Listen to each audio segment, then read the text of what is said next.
I have here with me now Dara Keane. Dara, you're preparing for a Munster final. How are you? What's your feelings now? I suppose it's an exciting time anyway, Nicholas. First off, these opportunities don't come along every so often.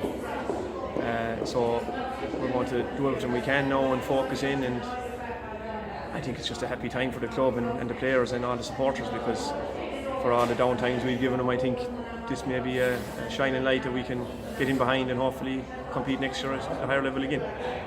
Yeah, the match itself, you're playing Kinturk, and they're a reputedly fairly serious team. Obviously, getting the Munster final, they must be you'd know a few of the players yourself from playing at inter-county level. So.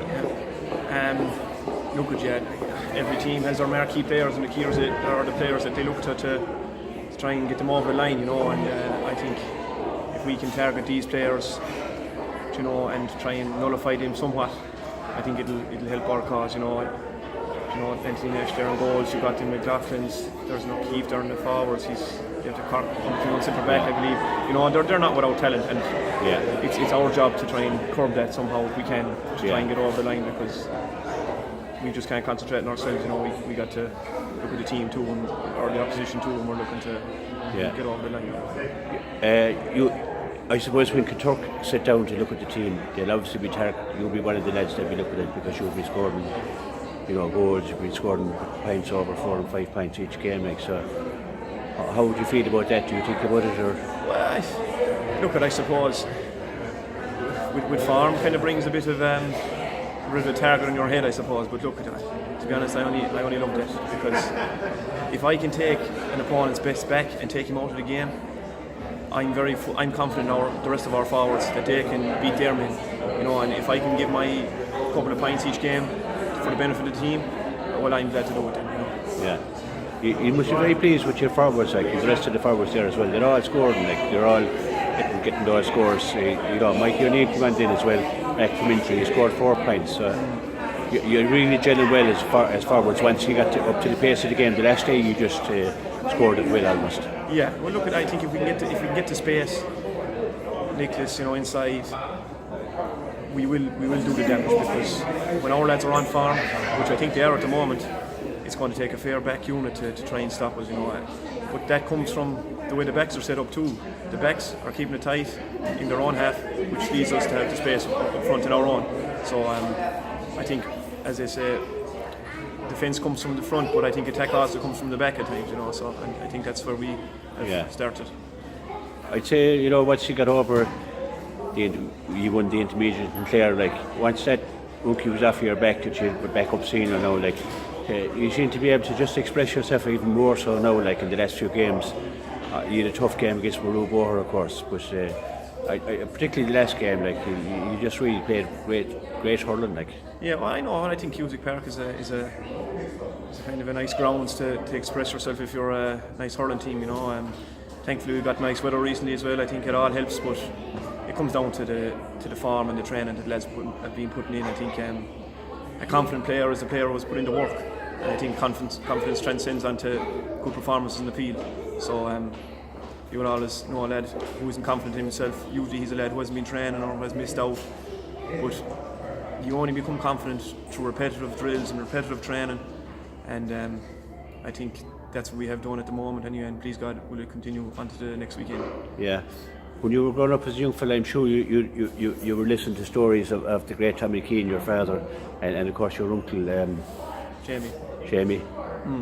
So you're following up on their footsteps. So they must have been great to look back and see the day had played in Munster senior finals for Clare. Oh yeah, well look, this is only a drop in the water compared to what those boys did. Hurling was a different game back then, and I often get asked if I was to mark my father or my uncle how things work out, but I think it's hard to compare the two different generations. They were fairly hard men, and I think the games and the battles they went through, it's only something to admire. And I think myself included and all our club mates and our players and supporters even, we owe a debt of gratitude to those lads, because at a time when Kilmaley was kind of just coming up from intermediate, I think those lads kind of set the trend and paved the way for future generations, and I think we can only owe them our debt of gratitude, as I said. Yeah, a lot of work has been done in Kilmaley. I know the old pitch, there was a lot of work put into that, and now you have a new pitch, and there's a ongoing work being done on that as well. Like, so a lot of people with their shoulders wheel down that. Well, yeah, look, it's a good sign, I think, like if you have a community in a club who's willing to put in the work just for the benefit of the team, like, I think it speaks testament to them and to us, because obviously we're worth something. Like if they're putting in their time and effort to try and get us further down the line, we got some great people there who can oversee committees and things like that, and those people are invaluable, because if you left it to myself and a few of my mates, I don't think we'd organise a whole lot. Right, I'm sure. Nothing good anyway, but. I'm sure they'd want to leave the hurling GE and they can do the organising for now anyway. Yeah, well, I think I'd like to leave it that way as well, as of right now. So we're happy. We're happy with the club. And in Kilmaley, you're certainly doing the hurling now, because you're blazing the trail through Munster, like all the way to the Munster final, and hopefully it'll continue. And I have every confidence that you'll win it.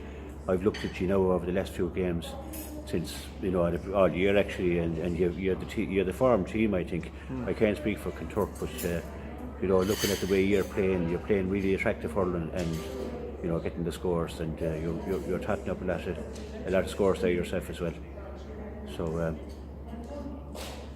Dara, thanks very much for talking to us, and we wish you all the best. We'll all be behind you. I think there might be a bus organised up at the Kilburn as well to bring the lads down. So we'll all be watching out for you. It's great, and I'd like to take this opportunity to thank you, Nicholas, and all the work you've been doing to broadcast the hurling and the camogie and all these sporting events around Clare. I think we should be very appreciative of you, and I think other people should be as well. So, and also take this opportunity to the rest of the guys in Clare, any other or neighbouring clubs, other Clare people, hurling supporters, try and get down next Sunday, because we all got in behind Ballyea last year when they had a run, and I think it'd be great if we could get the same from our support. It's only down the road. It's always a pleasure talking to the lads.